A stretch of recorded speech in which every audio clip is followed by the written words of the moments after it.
Celui qui te dit que réussir à dire non, c'est simplement aligner 3 lettres à la suite, se trompe.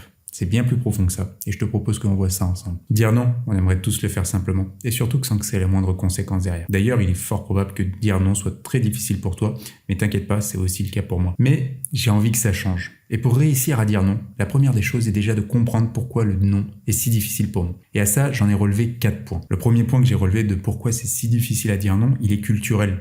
Dire non, c'est tout simplement mal vu. Ça donne une image extérieure de quelqu'un d'égoïste qui n'est pas présent pour les autres. D'ailleurs, le second point, c'est le biais de complaisance. Et le biais de complaisance, c'est tout simplement se faire apprécier par les autres.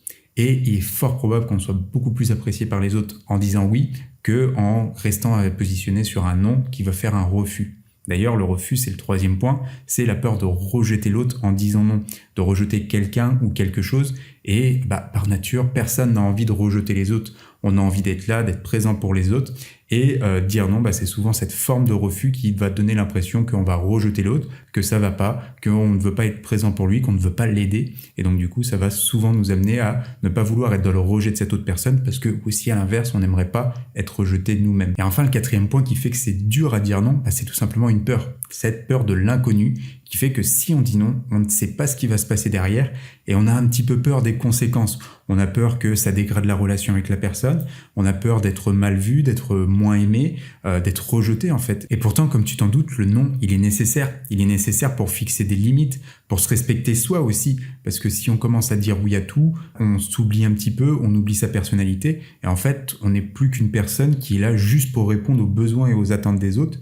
Et c'est en ça que dire non est important et nécessaire et que je pense que tu devrais commencer à l'appliquer dès aujourd'hui, même si on en est conscient, c'est compliqué pour tout le monde. C'est pourquoi d'ailleurs dans cette vidéo, j'aimerais te proposer des étapes, des outils, même des réflexions pour transformer ta relation avec le non et faire que ton prochain faux oui devienne un vrai non. Et juste avant qu'on voit ça, si tu ne me connais pas, salut, je suis Florian Gay et sur cette chaîne, on parle de santé mentale, de psychologie humaine et de science du bonheur. Alors si des fois tu as l'impression de dépendre un petit peu du regard des autres, de manquer de confiance en toi ou d'affirmation de toi et que tu aimerais sortir un petit peu de cette dépendance, je t'invite à regarder mes autres vidéos et si mon contenu en général te plaît, tout simplement t'abonner et à me laisser un commentaire pour que je puisse aussi te souhaiter la bienvenue sur cette chaîne. Bien, maintenant que les présentations sont faites, voyons la première étape pour réussir à dire non plus facilement. La première étape que je verrai, ça serait celle de mieux se connaître et notamment de savoir à quoi tu veux dire non. Car en vrai, dire non, on le fait déjà un petit peu tous les jours. Comme pour refuser poliment le ticket de caisse, ou tout simplement de dire non à un racoleur commercial que l'on croiserait dans la rue. Et ça nous montre qu'en fait, il y aurait des noms faciles. Mais qu'à l'inverse, il y a aussi des noms difficiles, ceux qui sont compliqués pour toi.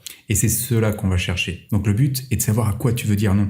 Est-ce que tu veux dire non, par exemple, à une relation avec laquelle tu n'es plus aligné? Est-ce que tu veux dire non à quelque chose que tu fais quotidiennement mais qui ne te plaît pas au fond et que tu fais plus par obligation? Et je mets en dehors de ça toutes les obligations professionnelles, bien sûr. Ou est-ce que tu dis non, par exemple, à quelque chose que tu voudrais faire mais que tu n'oses pas parce que tu serais la seule personne qui veut le faire ou parce que ça renverrait une image différente de toi que ce que les gens ont déjà de toi? Je t'invite vraiment à réfléchir à ça, mais surtout, et c'est peut-être le plus important, c'est pourquoi tu veux dire non. En quoi cela est important pour toi? Et tout ça, ça passe par le développement de la connaissance de soi, de ses valeurs, de ses aspirations, mais aussi de ses limites. Car si tu sais qui tu es et pourquoi tu veux dire non, alors ça sera déjà plus simple pour toi de refuser quelque chose et de dire non plus facilement. Et si tu as envie de développer cette connaissance de toi, mais que tu ne sais pas forcément par où commencer, alors sache que j'ai créé un document avec 8 questions profondes pour mieux se connaître et que tu peux retrouver tout ça directement dans le premier lien en description. La deuxième étape que je verrai, ça serait tout simplement de casser ces ancrages. Car si on réfléchit bien au fond, le oui chez nous et chez la plupart des gens est automatique. On pourrait dire que c'est un ancrage, une chose qui est enracinée en nous et que l'on fait sans réfléchir ou même sans en avoir connaissance. Et la meilleure manière de casser un ancrage, c'est d'en prendre connaissance. C'est d'ailleurs chose faite pour toi. Mais concrètement, comment tu peux faire pour te détacher de cet ancrage? L'une des premières choses les plus simples que je t'inviterai à faire, c'est de mettre une pause entre le moment de la demande et le moment de ta réponse. Tout simplement car le oui étant automatique, on a tendance à y donner une réponse sans même y avoir réfléchi au préalable. Mettre alors un temps de pause te permettra de te recentrer sur la connaissance de toi, de faire redescendre la pression et de revenir plus tard vers la personne avec une vraie réponse. D'ailleurs, j'ai remarqué que c'était en différant la réponse que j'arrivais plus souvent à dire non à une personne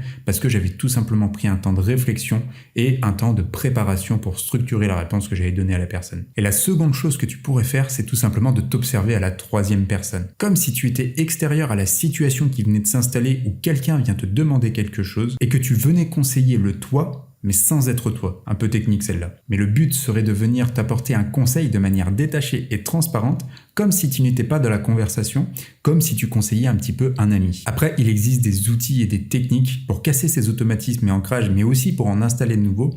Mais ça, c'est plus complexe et ça se fait plus autour d'une séance de coaching, ce qu'on fait d'ailleurs au cours du programme Indépendance Coaching, qui est mon programme d'accompagnement. La troisième étape, elle, va consister à imaginer le pire scénario. Le scénario où on va tout simplement dire non et que la personne en face de nous va mal réagir. Car au final, quand on a envie de dire non, c'est ça qui nous fait vraiment peur. Que la personne en face de nous réagisse mal.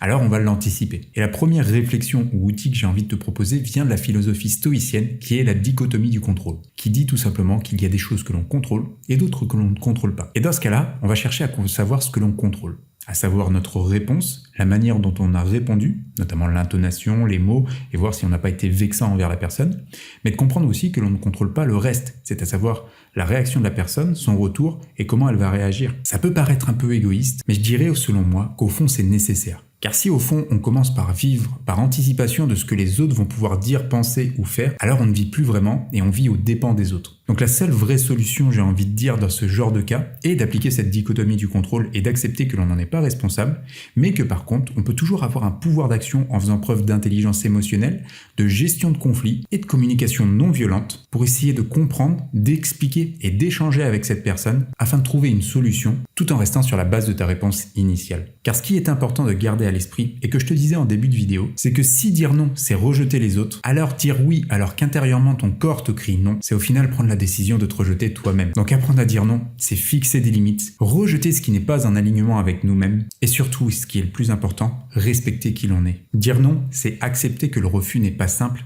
mais surtout que ça ne le sera jamais. Et d'accepter que la seule solution, c'est de s'y confronter. Car dire non, c'est une compétence que l'on ne développera pas si l'on ne s'y confronte pas. C'est d'accepter cet inconfort, c'est d'accepter que les conséquences qui découlent d'un non ne sont pas forcément de notre fait, et que bien que difficiles, les conséquences d'un non valent mieux parfois qu'un oui te maintenant dans une situation non désirée. Car dire non, c'est dire à ses propres peurs qu'elles n'ont pas le contrôle sur nous. C'est par exemple publier sa première vidéo pour vaincre la peur de s'afficher publiquement. C'est accompagner ses premiers coachés pour se sentir plus légitime d'accompagner les personnes vers une vie plus épanouie et alignée avec eux-mêmes. Et c'est surtout de se rappeler que si nous n'osons pas vaincre ces peurs, alors il est probable qu'elles s'amplifient et soient là pour toujours. Voilà ce que j'avais à te dire sur le non. Abonne-toi pour les prochaines vidéos. D'ailleurs, si tu veux savoir, la prochaine vidéo sera sur l'intelligence artificielle comme outil pour développer son bien-être. N'oublie pas le premier lien en commentaire avec les 8 questions profondes pour mieux se connaître. Et en attendant la prochaine, je te dis prends soin de toi. C'était Florian. Ciao.